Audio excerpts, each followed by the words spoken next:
world leaders, right? Leaders of the world gathered in New York during the week to address the ongoing genocide in Gaza.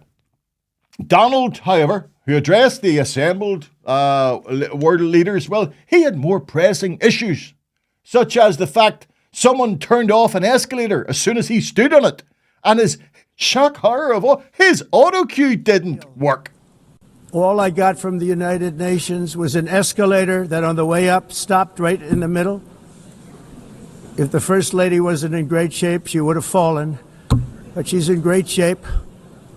We're both in good shape. We both stood. And then a teleprompter that didn't work. These are the two things I got from the United Nations, a bad escalator and a bad teleprompter. Thank you very much. Having addressed those world-chasing issues, Trump went on to harangue and lambast just about every nation in attendance.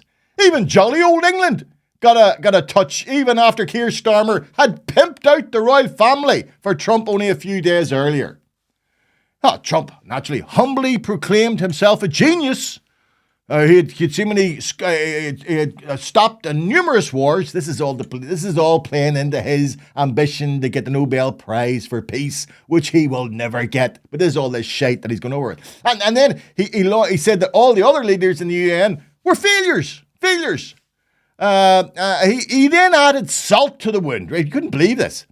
By forcing many of those world leaders, such as Turkey's Erdogan and France's President Macron, to stand on the pavement in New York until his motorcade had passed. Now, President Macron was having none of it and demanded to be let through. If you don't see it, let me cross. I negotiate with you.